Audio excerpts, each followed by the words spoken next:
एक लंबे इंतजार के बाद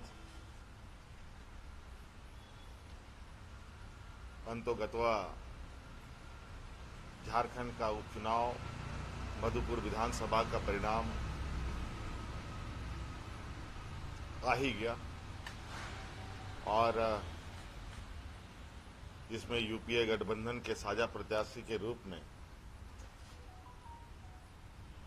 झारखंड मुक्ति मोर्चा से उतारा गया प्रत्याशी हफीजुल अख्तर जी की जीत हो गई। इसके लिए सर्वप्रथम मैं मधुपुर विधानसभा के सभी मतदाताओं को बहुत बहुत बधाई देता हूं और साथ में हमारे सहयोगी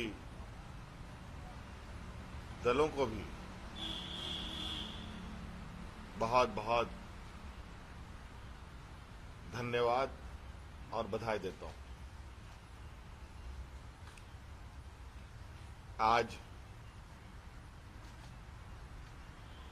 का ये परिणाम राज्य का तीसरा उपचुनाव का परिणाम और तीनों उपचुनाव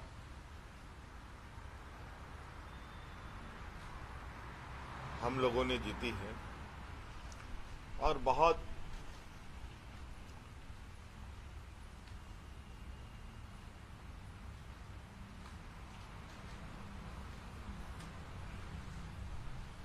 सवालों के जवाब भी हमको लगता है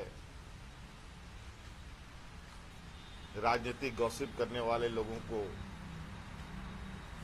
मिल गया होगा।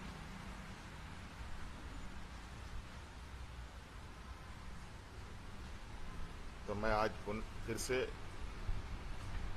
सभी को, जनप्रतिनिधियों को, मतदाताओं को मधुपुर विधानसभा जीत की बधाई देता हूं।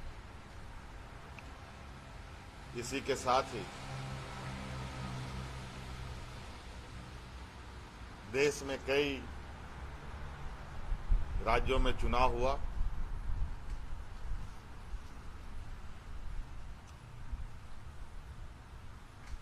उसमें से प्रमुख रहे पश्चिम बंगाल का चुनाव काफी चर्चा में रहा है, सुर्खियों में रहा है। मैं अपनी ओर से, अपनी पार्टी की ओर से ममता दीदी को बहुत बहुत बधाई देना चाहूंगा।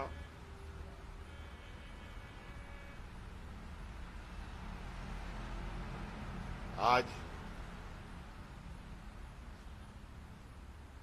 आपने देखा कि किस तरीके से चुनाव में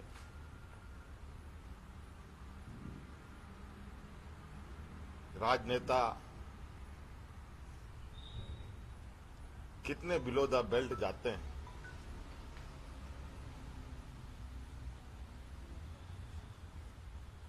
आज बंगाल की जनता ने काफी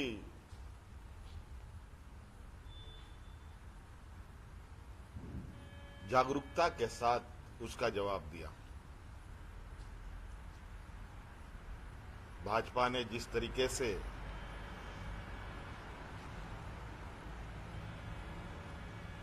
इस चुनाव में संवैधानिक संस्था चुनाव आयोग का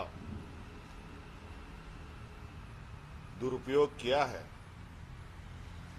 उससे कुछ छुपा, ये किसी से छुपा नहीं है।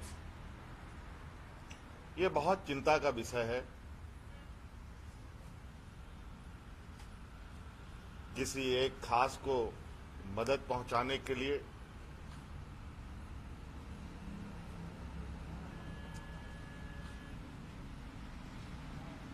आदेश का इंतजार करते रहे और हमारे देश के सबसे बड़े नेता दुनिया की सबसे बड़ी पार्टी की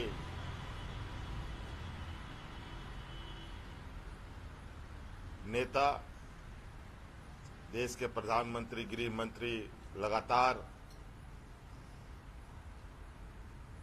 बड़ी बड़ी सभाएं कर रहे थे।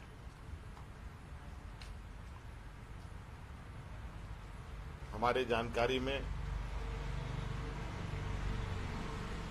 आज इस वैश्विक महामारी में भी जिस तरीके से चुनाव आयोग ने इस चुनाव को कंडक्ट किया है, इससे आम लोग ही नहीं बल्कि प्रत्याशी लोगों की भी जानें चली गई।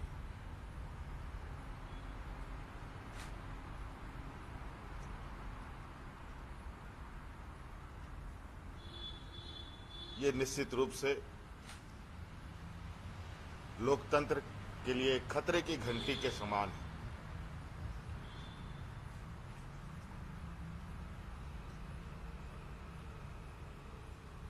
जब देश में इस संक्रमण को लेकर बड़ी घोषणाएं होनी चाहिए थी, बड़ी संसाधनें राज्यों को उपलब्ध कराया जाना चाहिए था, तब ये सिर्फ और सिर्फ राजनीतिक और सत्ता की होड़ में लगे थे।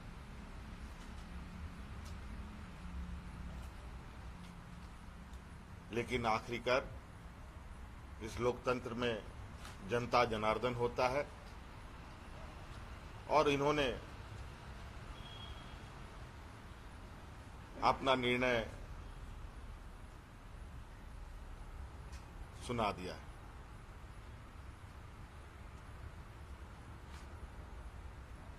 मैं पुनः ममता जी को बहुत बहुत शुभकामनाएं देता हूं। सबको धन्यवाद। ममता जी के हाथ व्यक्तिगत हाथ पर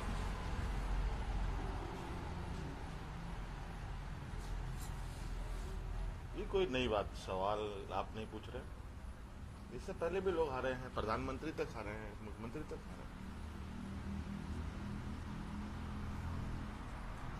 इसमें कोई चुनाव में हार जीत होती है। सर, उड़ीसा गवर्नमेंट ने पत्रकारों को फ्रंटलाइनर का दर्जा दिया है। अगर उनकी मृत्यु होती है इस पैंडेमिक में तो कुछ आर्थिक सहयोग भी दिया जाएगा। झारखंड में आप ऐसी कोई व्यवस्था के बारे में सोचते हैं? नहीं, हम लोग सभी को, सिर्फ पत्रकार नहीं, इस राज्य में 3.25 करोड़ की पॉपुलेशन है, शायद थोड़ा उससे अधिक, और मुझे लगता है उसमें आप सब लोग भी आते हैं।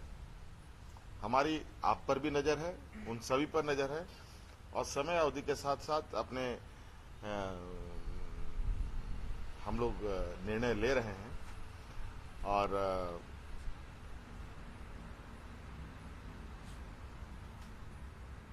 सबके लिए जान की सुरक्षा सरकार की चिंता होती है।